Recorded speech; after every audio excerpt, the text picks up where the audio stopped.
ഇനി നിയമസഭാ തെരഞ്ഞെടുപ്പ് നടക്കാൻ വർഷങ്ങൾ മാത്രമേ ബാക്കിയുള്ളൂ, മാസങ്ങൾ മാത്രമേ ബാക്കിയുള്ളൂ. ഈ തമിഴ്നാട്ടിൽ മുഖ്യമന്ത്രി സ്റ്റാലിനെ ഇ.ഡി. കുടുക്കുമോ? കാരണം അദ്ദേഹത്തിനെതിരെ ഞെട്ടിപ്പിക്കുന്ന ഈ അഴിമതി ആരോപണങ്ങൾ ഉയർന്നു വരുന്നുണ്ടല്ലോ. ഇപ്പോൾ പുതുതായിട്ട് വരുന്ന ഒരു ഡെവലപ്മെൻറ്റ് തമിഴ്നാട്ടിൽ 2000-ഓളം നഗരവികസന വകുപ്പിൽ നടത്തിയ 2000-ഓളം നിയമനങ്ങളിൽ അഴിമതി ഉണ്ടെന്ന് ഇ.ഡി. അവിടുത്തെ ഗവൺമെൻറ്റിന് പോലീസ് ഉദ്യോഗസ്ഥർക്ക് കത്ത് കൊടുത്തൊക്കെയാണ്. കാര്യം വളരെ അസാധാരണമായ ഒരു നടപടിയാണ് തമിഴ്നാട്ടിലുണ്ടായത്. തമിഴ്നാട് നഗരസഭാ വകുപ്പിൽ ഉണ്ടായ 2500-ഓളം വേക്കൻസികൾ ഫില്ല് ചെയ്യാൻ വേണ്ടിയിട്ട് അവർ പബ്ലിക് സർവീസ് കമ്മീഷനോ എംപ്ലോയ്മെൻറ്റ് എക്സ്ചേഞ്ചോ ഒന്നും തിരഞ്ഞെടുക്കാതെ അവർ നേരെ അണ്ണാ യൂണിവേഴ്സിറ്റിയെ ഈ ചുമതല ഏർപ്പെടുത്തുകയും അണ്ണാ യൂണിവേഴ്സിറ്റി ഒരു പരീക്ഷ നടത്തുകയും ആ പരീക്ഷയിൽ ജയിച്ച അവരെ ഗവൺമെൻറ് അപ്പോയിൻ്റ് ചെയ്യുകയും ചെയ്യുന്ന ഒരു അവസ്ഥയാണ് അവിടെ ഉണ്ടായത്. ഇത് കേട്ടുകേൾവിയില്ലാത്ത ഒരു അവസ്ഥയാണ്. ഒരു യൂണിവേഴ്സിറ്റിയെ ഉദ്യോഗാർത്ഥികളെ തിരഞ്ഞെടുക്കാൻ ഏൽപ്പിക്കുക എന്ന് പറയുന്നത് ഒരു ഗവൺമെൻറ് സംവിധാനത്ത്, ഒരു ക്വാസി ഗവൺമെൻറ് സംവിധാനത്ത് ഉൾപ്പെടെ അല്ല. പക്ഷേ ഈ DMK പറയുന്നത്, ഈ ആരോപണം ഉന്നയിക്കുന്നത് പ്രധാനമായും ഈ അഴിമതി ആരോപണം ഉയർന്നു വന്നത് ഇലക്ഷൻ മുൻനിർത്തിയാണ്. അതോടൊപ്പം തന്നെ BJP-യിൽ ഇപ്പോൾ അണ്ണാമലയും BJP-യും രണ്ട് തട്ടിലെന്ന വാർത്തകൾ വരുന്നുണ്ടല്ലോ. ആ പശ്ചാത്തലത്തിലാണ് ഇത്തരം ED-യുടെ നീക്കങ്ങൾ എന്ന് പറയുന്നത്. അല്ല, ED-യുടെ നീക്കം അവരെ സംബന്ധിച്ചിടത്തോളം ഇതിനകത്ത് അഴിമതി നടന്നുവെന്നും ഈ പൈസ വെളുപ്പിക്കപ്പെട്ടു എന്നും വരുമ്പോഴത്തേക്കാണ് ED-ക്കുള്ള ഒരു പവർ അവിടെയാണ് വരുന്നത്. കള്ളപ്പണം വെളുപ്പിക്കുന്നില്ല. മണി ലോണ്ടറിങ് ആക്റ്റും മണി ലോണ്ടറിങ്ങും ഈ കള്ളപ്പണം വെളുപ്പിക്കൽ രീതിയിൽ നടക്കുകയാണെങ്കിൽ അവർക്ക് ഇടപെടാനുള്ള സംവിധാനമുണ്ട്. അപ്പോൾ അവർ പറഞ്ഞേക്കുന്നത് ഒരു അപ്പോയിൻമെൻറ്റിന് 25 ലക്ഷം രൂപ വരെ വാങ്ങിച്ചേക്കുന്നു എന്നാണ് പറയുന്നത്. അപ്പം 2000 ഗുണം 25 ലക്ഷം എന്ന് പറയുമ്പോഴത്തേക്ക് ഒരു വലിയ എമൗണ്ടാണ്. ഇലക്ഷൻ സംബന്ധിച്ചാണ് അദ്ദേഹം പറയുന്നതെന്ന് പറയുന്നതിനകത്തൊരു കാര്യമുണ്ട്. ഇലക്ഷന് വേണ്ടിയിട്ട് പാർട്ടികൾക്ക് ഫണ്ട് വേണം. ഫണ്ട് സ്വരൂപിക്കാൻ ഒരു കാര്യമാണ്. കേരളത്തിൽ ഇതെല്ലാം പിൻവാതിലൂടെ പാർട്ടി നടത്തുന്നുണ്ട്. ഇത് മുൻവാതിലൂടെ അണ്ണാ യൂണിവേഴ്സിറ്റി ഉപയോഗിച്ചിട്ട് ശ്രീ സ്റ്റാലിൻ നടത്തിയ ഒരു കുംഭകോണമാണ് എന്നുള്ള രീതിയിലാണ് ഇ.ഡി. സംബന്ധിച്ചിടത്തോളം മറ്റ് കേസുകൾ അന്വേഷിച്ച് വരുമ്പോഴത്തേക്ക് കിട്ടിയ ഒരു വിവരം വെച്ചിട്ടാണ് അവർ ഈ വിവരം സർക്കാരിനെ ഒഫീഷ്യലായിട്ട് അറിയിച്ചിരിക്കുന്നത്. ഇനി ഏതെങ്കിലും വ്യക്തി ഇതിനകത്ത് പരാതിപ്പെടുകയും പോലീസ് FIR ഇടുകയും ചെയ്തു കഴിഞ്ഞാൽ ഇ.ഡിക്ക് ഈ കേസിൽ നേരിട്ട് ഇതിൻ്റെ പുറത്ത് ECIR എന്ന് പറയും. FIR-ന് പകരം അവർക്ക് ECIR എന്ന് പറഞ്ഞാൽ ECIR ഇടാൻ പറ്റത്തുള്ളൂ. ഇത്തരത്തിൽ പല അഴിമതി ആരോപണങ്ങൾ സ്റ്റാലിനെതിരെ ഉണ്ടാകുന്നത് പതിവാണ്. ആ കേസുകളെല്ലാം ഒരിടത്തും എത്തി നിൽക്കുന്നില്ലല്ലോ. അതുപോലെ ഇതും അങ്ങ് വെള്ളത്തിൽ വരച്ച വര പോലെ അങ്ങ് തീരുമോ? അല്ല, തമിഴ്നാട്ടിലെ ഇലക്ഷൻ പൊളിറ്റിക്സ് ഭയങ്കര കോംപ്ലിക്കേറ്റഡ് ആണ്. നേരത്തെ അദ്ദേഹം സൂചിപ്പിച്ച മാതിരി അണ്ണാമല എന്ന് പറയുന്ന ഒരു വ്യക്തിയെ മുൻനിർത്തിയായിരുന്നു BJP ഈ കഴിഞ്ഞ കാലങ്ങളിൽ. അല്ല, അദ്ദേഹം DMK ഫയൽസ് എന്ന അഴിമതിയുമായി ബന്ധപ്പെട്ട് ചില വിവരങ്ങൾ പുറത്തുവിട്ടു. പിന്നീട് ആ കേസ് തന്നെ ഇപ്പോൾ എവിടെ എത്തി? അപ്പോൾ അതിൽ ADMK ആയിട്ടൊരു സഖ്യം ഉണ്ടാക്കുന്നതിന് വേണ്ടിയിട്ട് അണ്ണാമലയെ കുരുതി കൊടുക്കുകയായിരുന്നു BJP ചെയ്തത്. BJPക്ക് താൽക്കാലികമായിട്ട് അത് ലാഭം ഉണ്ടാക്കുകയാണെങ്കിൽ പോലും ലോങ് ടൈമിൽ ഇപ്പോൾ അധികാരം പിടിക്കുക എന്നൊരു ലക്ഷ്യത്തോടെയാണ് ADMK ആയിട്ട് ചേർന്ന് അവരിത് ചെയ്തത്. അപ്പോൾ കഴിഞ്ഞ ഇലക്ഷൻ തന്നെ നോക്കിക്കഴിഞ്ഞാൽ ADMKയും BJPയും രണ്ടായിട്ട് മത്സരിച്ചപ്പോഴത്തേക്ക് കിട്ടിയ വോട്ടുകൾ കൂടിയിരുന്നെങ്കിൽ, ഒരുമിച്ചിരുന്നെങ്കിൽ സ്റ്റാലിന് ഇത്രയും കംഫർട്ടബിൾ ആയിട്ടുള്ള ഭൂരിപക്ഷം തമിഴ്നാട്ടിൽ ഉണ്ടാവില്ലായിരുന്നു. അപ്പം അത് മനസ്സിലാക്കി അണ്ണാമല എന്നുള്ള ഒരു മുള്ളാണ് നമ്മുടെ. അല്ല, ഞാൻ അതാണ് സൂചിപ്പിച്ചത്. ആ കേസുകൾ എവിടെ പോയി? രണ്ട് മന്ത്രിമാർ രാജിവെച്ചു, ആ അന്വേഷണം മുന്നോട്ട് പോയി. പിന്നീട് ആ കേസ് ഇപ്പോൾ ആ കേസിൽ കോംപ്രമൈസ് ചെയ്യുന്നു എന്ന് വേണം നമ്മൾ മനസ്സിലാക്കാൻ. BJPയും ADMKയും DMK എല്ലാം ചേർന്നിട്ട് ഇത്തരം കേസുകൾ ഒഴിവാക്കിയിട്ട് മറ്റ് കാര്യങ്ങളിലോട്ട് ശ്രദ്ധ തിരിച്ചുവിടുന്ന ഒരു കാര്യമാണ് നോക്കുന്നത്. അപ്പോൾ ഈ അണ്ണാമലൈ BJP രാഷ്ട്രീയത്തിൽ നിന്ന് ഒഴിവാകുന്നത് സ്റ്റാലിനെ സംബന്ധിച്ചിടത്തോളം വളരെ കംഫർട്ടബിളാണ്. കാര്യം തമിഴ്നാട് BJPയിലെ ഒരു വേറിട്ട ശബ്ദം എന്ന് പറയുന്നത് ശ്രീ അണ്ണാമലയാണ്. അല്ല, അതാണ് അദ്ദേഹം അഴിമതി ആരോപണങ്ങൾ തുടർച്ചയായി ഉന്നയിക്കുകയാണ്. മാത്രമല്ല, അദ്ദേഹം റിട്ടയർഡ് IPS ഉദ്യോഗസ്ഥനാണ്. ഉത്തരവാദിത്വമില്ലാതെയും കൃത്യമായ തെളിവുകളില്ലാതെയും അദ്ദേഹത്തെ പോലുള്ള ഒരാൾ അഴിമതി ആരോപണങ്ങൾ ഉന്നയിക്കുന്നില്ല. പക്ഷേ സ്റ്റാലിനുമായിട്ട് കേന്ദ്ര ഗവൺമെൻറ് പലയിടത്തും സന്ധി ചെയ്യുന്നുവെന്ന് തമിഴ്നാട്ടിലും കേരളത്തിലെ BJPക്ക് സംശയമുള്ളതുപോലെ പലയിടത്തും തമിഴ്നാട്ടിലെ കേന്ദ്ര ഗവൺമെൻറ്റുമായിട്ട് സ്റ്റാലിൻ സന്ധി ചെയ്യുന്നു എന്നുള്ള കാര്യം അവിടെ ചർച്ചയാണ്.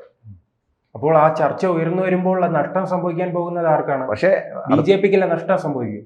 ആ നഷ്ടം സംഭവിക്കുമ്പോഴും അവർ ഉന്നയിക്കുന്നത് ED വരുന്നത് കേന്ദ്ര സർക്കാർ അതെ ഇനിയിപ്പോൾ പ്രതിസന്ധി ഒഴിവാക്കാനെന്നാണ്. അതെ, ഇനിയിപ്പോൾ 6 മാസത്തെ ഒരു കാലാവധിയേ ഉള്ളൂ. ഈ സമയത്തിനിടയ്ക്ക് തമിഴ്നാട്ടിനകത്ത് ഈ പൊളിറ്റിക്സിൽ പലതും ക്രിസ്റ്റലൈസ് ആകാനുണ്ട്. ഏതൊക്കെ മുന്നണികളാണ് എവിടെയൊക്കെ നിൽക്കുന്നത്. ഇപ്പം കാര്യം വിജയൻ്റെ ഒരു ഇഷ്യൂ വന്നു. വിജയൻ്റെ ഇഷ്യൂ വന്നപ്പോഴത്തേക്ക് വിജയൻ സ്വതന്ത്രമായിട്ട് നിന്ന് മന്ത്രിയാകാനുള്ള മുഖ്യമന്ത്രി ആകാനുള്ള തയ്യാറെടുപ്പിലായിരുന്നു. പക്ഷേ BJP വിജയനെയും കൂടെ കൂട്ടുപിടിക്കുന്നുണ്ട്, ശ്രമിക്കുന്നുണ്ട്. അമിത്ഷാ നേരിട്ട് സംസാരിച്ചതായിട്ടാണ് മീഡിയയിൽ വന്ന റിപ്പോർട്ട്. അപ്പം Vijay DMK BJP ADMK BJP സഖ്യമാണോ തമിഴ്നാട്ടിലടുത്ത് വരാൻ പോകുന്നതെന്നുള്ളത് ഒരു ഘട്ടമാണ്.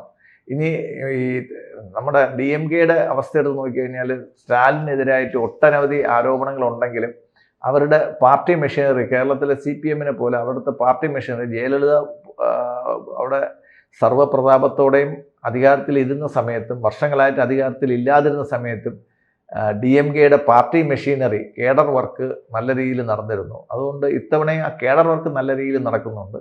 പക്ഷേ BJPയും ADMK ആയിട്ട് ഒരു അനൈക്യം ഉണ്ടായിക്കഴിഞ്ഞ് കഴിഞ്ഞാൽ സ്റ്റാലിന് ഒരു ഈസി ആയിട്ടുള്ള തിരിച്ചു വരവ് സാധ്യമാണ്. അല്ലെ, അതെ, ഇത്ര അഴിമതി ആരോപണങ്ങൾ ഒരു ഭരണവിരുദ്ധ വികാരം ഉണ്ടാക്കില്ലേ? വേണമെങ്കിൽ BJPക്ക് എല്ലാവരും പറയുന്ന ഒരു ആരോപണം അതാണ്. BJPക്ക് ഒരാളെ തളയ്ക്കണമെന്നുണ്ടെങ്കിൽ അവർ ആദ്യം EDയെ കൊണ്ട് ഇടപെടുത്തിക്കും, പിന്നീട് അവരെ വൈറ്റ് വാഷ് ചെയ്യുമെന്നൊക്കെയാണ് പറയുന്നത്. അപ്പോൾ അവരെ EDയും CBIയും ഒക്കെ ഇങ്ങനെയുള്ള രാഷ്ട്രീയ ആവശ്യങ്ങൾക്ക് വേണ്ടിയിട്ട് കേന്ദ്ര സർക്കാരുകൾ ഉപയോഗിക്കുന്നത് ആദ്യമായിട്ടല്ല. ED ഒരു കത്ത് മാത്രമേ കൊടുത്തിട്ടുള്ളൂ, അതിൻ്റെ പുറത്ത് ആരോപണം മാത്രമാണ്. അവർ കണ്ടെത്തിയ വസ്തുതകൾ പറയുന്നുണ്ട്. പക്ഷേ അതൊരു ആരോപണമായിട്ട് കേന്ദ്ര ഗവൺമെൻറ്റിന് എടുക്കുകയും അതിന് വേണ്ട നടപടികൾ സ്വീകരിക്കുകയും ചെയ്യുകയാണെങ്കിൽ സ്റ്റാലിൻ്റെ മന്ത്രിസഭയ്ക്ക് അതൊരു വലിയ അടിയായിരിക്കും. ആ അടി മുതലാക്കാൻ ആർക്ക് കഴിയും? കാരണം ഈ പലരും നേരത്തെ സൂചിപ്പിച്ചതുപോലെ തന്നെ പല പാർട്ടികളും വിവിധ മേഖലകളായി തിരിഞ്ഞു നിൽക്കുന്നു. അപ്പോൾ ഈ ഭരണവിരുദ്ധ വികാരം ചിന്നിച്ചിതറുമല്ലോ. അതെ, അതാണ് അവർ നോക്കുന്നത്. ഇത് ഭരണവിരുദ്ധ വികാരം നമ്മുടെ വിജയിലേക്ക് വോട്ട് പോകാതിരിക്കാൻ വേണ്ടിയിട്ടുള്ള ഒരു ശ്രമമാണ്. അതായത് സ്റ്റാലിൻ വിരുദ്ധ വോട്ടുകൾ വിജയിലോട്ട് പോകാതിരിക്കാൻ വേണ്ടിയിട്ടാണ് അവരിപ്പോൾ എല്ലാവരും കൂടെ ചേർന്ന് ഒരു മുന്നണിക്ക്, ഒരു മഹാസഖ്യത്തിന് അവർ തയ്യാറെടുക്കുന്നതെന്നാണ്. അതിന് വേണ്ടിയിട്ടാണ് അണ്ണാമലയെ ഒഴിവാക്കിയതെന്നാണ് നമ്മൾ മനസ്സിലാക്കുന്നത്. ഇപ്പോഴും സ്റ്റാലിൻ അവകാശപ്പെടുന്നത് അഴിമതി മുക്ത ജനകീയ സർക്കാർ എന്നാണ്. നമ്മുടെ കേരളത്തിൽ പിണറായി വിജയൻ അതെ, എല്ലാ അഴിമതിയും നടത്തിയിട്ട് അഴിമതി വിമുക്തം എന്ന് പറഞ്ഞു കഴിഞ്ഞാൽ ശരിയാവുമല്ലോ. പിന്നെ ജനങ്ങൾക്ക് വേണ്ടിയിട്ട് ഇന്നും തല രാജ്യത്തിൻ്റെ പ്രസ്താവന ഉണ്ടായിരുന്നു, ഗവൺമെൻറ് കൊടുക്കുന്ന സൗജന്യങ്ങൾക്ക് വേണ്ടിയിട്ട് ജനങ്ങൾ കാത്തിരിക്കുന്നു. യഥാർത്ഥത്തിൽ പിണറായിയുടെ ജ്യേഷ്ഠ സഹോദരനായിട്ട് അനിയനായിട്ട് വരുമെന്ന് അറിയത്തില്ല. എന്തായാലും പ്രായം കൊണ്ട് അനിയനാണ്, പക്ഷേ കർമ്മത്തിൽ പുള്ളിക്കാരൻ്റെ ജ്യേഷ്ഠനാണ്. അതുകൊണ്ട് പുള്ളിക്കാരനും ഈ ജനങ്ങൾക്ക് ഫ്രീ ബീസ് കൊടുത്തിട്ട്, ജനങ്ങൾക്ക് ആനുകൂല്യങ്ങൾ കൊടുത്തിട്ട് വോട്ട് സമ്പാദിക്കാനുള്ള ഒരു തത്രപ്പാടിലാണ് നടക്കുന്നത്. അല്ല, അങ്ങനെ ഒരു നീക്കമുണ്ടായാൽ അത് ഗുണം ചെയ്യുമോ? ആർക്ക് ഗുണം ചെയ്യുമെന്ന്? DMKക്ക് അത് ഗുണം ചെയ്യാൻ. കാര്യം അവരുടെ കയ്യിലുള്ള അധികാരം ഉപയോഗിച്ചിട്ട് അവർ ആൾക്കാർക്ക് കൂടുതൽ സൗജന്യങ്ങൾ നൽകി വോട്ട് വാങ്ങി ഭരണം നിലനിർത്താനുള്ള ഒരു അഭ്യാസ പ്രകടനമാണ് നമ്മളവിടെ. അല്ല, അതിനിടയിൽ തന്നെ ഈ കുടുംബാധിപത്യം വലിയ രീതിയിൽ ഉയർന്നു വരുന്നുണ്ടല്ലോ. അവിടെ തനിക്ക് ശേഷം മുഖ്യമന്ത്രിയാക്കാനായി ഒരു ഉദയനിധിയാക്കാനുള്ള ശ്രമം. ഇപ്പോൾ തന്നെ ഉപമുഖ്യമന്ത്രിയാണല്ലോ, മുഖ്യമന്ത്രിയാക്കാനുള്ള ശ്രമം. അത് തന്നെ, അത് ഓട്ടോമാറ്റിക്കലി ആയിക്കോളുമല്ലോ. ഹെറാർക്കി എന്ന് പറയുന്നത് അങ്ങനെയാണല്ലോ. അതല്ല ജനങ്ങൾ അംഗീകരിക്കാനുള്ളൊരു ജനങ്ങളെ സംബന്ധിച്ചിടത്തോളം അവർക്ക്, കാരണം ഇന്ത്യയിൽ പലയിടങ്ങളിലും ഒരു മാറ്റം ഉണ്ടാകുന്നല്ലോ കുടുംബാധിപത്യത്തിനെതിരെ. കേരളത്തിൽ തന്നെ ഒരു കേഡർ പാർട്ടി ആയിട്ട് യാതൊരു രീതിയിൽ ഒരു കേഡറിലെ മെറിറ്റിൽ വരാതിരുന്നിട്ട് റിയാസിനെ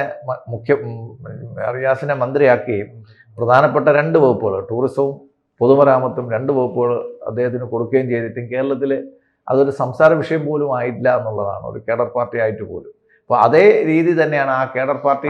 CPM-ലെ ഇടക്കാലത്ത് മാധ്യമങ്ങൾ റിപ്പോർട്ട് ചെയ്തല്ലോ, മുഖ്യമന്ത്രി സ്ഥാനത്ത് തന്നെ ചർച്ച നടക്കുന്നുണ്ട്. അതെ, അതേപോലെ ഉദയനിധി മാരനും ഇപ്പോഴും ഈ കേരള ഗവൺമെന്റിൽ 2ാം സ്ഥാനത്ത് ആരെന്ന് ചോദിച്ചു കഴിഞ്ഞ് കഴിഞ്ഞാൽ ശ്രീ മുഹമ്മദ് റിയാസ് തന്നെയാണ് മന്ത്രിസഭയിലെ കാര്യങ്ങൾ നിശ്ചയിക്കുന്നതും തീരുമാനിക്കുന്നത്. അതേ രീതിയിൽ തന്നെയാണ് അവിടെ ഉദയനിധി മാരനാണ്, അവിടെ ഉദയനിധി സ്റ്റാലിനാണ് അവിടുത്തെ കാര്യങ്ങൾ നിർണ്ണയിക്കുന്നത്. ഇതൊരു കുടുംബാധിപത്യത്തിനെതിരായിട്ട് നമ്മൾ ശശി തരൂർ പറഞ്ഞ മാതിരി കുടുംബാധിപത്യം അവസാനിപ്പിക്കണമെന്ന് പറയുന്നത് ഈ ഇന്ത്യ മുന്നണിയിലെ. പക്ഷെ നാം തുടക്കം സൂചിപ്പിച്ചതുപോലെ തന്നെ ഈ ED വരുമ്പോൾ പ്രതിപക്ഷത്തെ മാത്രം ലക്ഷ്യമിട്ട് വരുന്നു എന്നൊരു ആരോപണം പലതവണ നിലനിൽക്കുന്നുണ്ട്. ഇനി തമിഴ്നാട്ടിൽ ഞാൻ തുടക്കം സൂചിപ്പിച്ചതുപോലെ തന്നെ ഇലക്ഷന് മാസങ്ങൾ മാത്രമേ ബാക്കിയുള്ളൂ. അപ്പോൾ ഇതൊരു രാഷ്ട്രീയ നീക്കമല്ലേ? അല്ല, അവർ കണ്ട അവരുടെ മറ്റ് കേസുകൾ അന്വേഷിക്കുമ്പോൾ അവർ കണ്ട വിവരം അവർ ഗവൺമെന്റിനെ അറിയിക്കുന്നു എന്നുള്ളൊരു കാര്യം മാത്രമേ, അവർ കത്ത് മാത്രമേ കൊടുത്തിട്ടുള്ളൂ. അവർ ആരെങ്കിലും കുറ്റപ്പെടുത്തുകയോ ആരെങ്കിലും അന്വേഷണത്തിന് വിളിക്കുകയോ നോട്ടീസ് അയക്കുകയോ സമൻസ് അയക്കുകയോ ഒന്നും ചെയ്തിട്ടില്ല.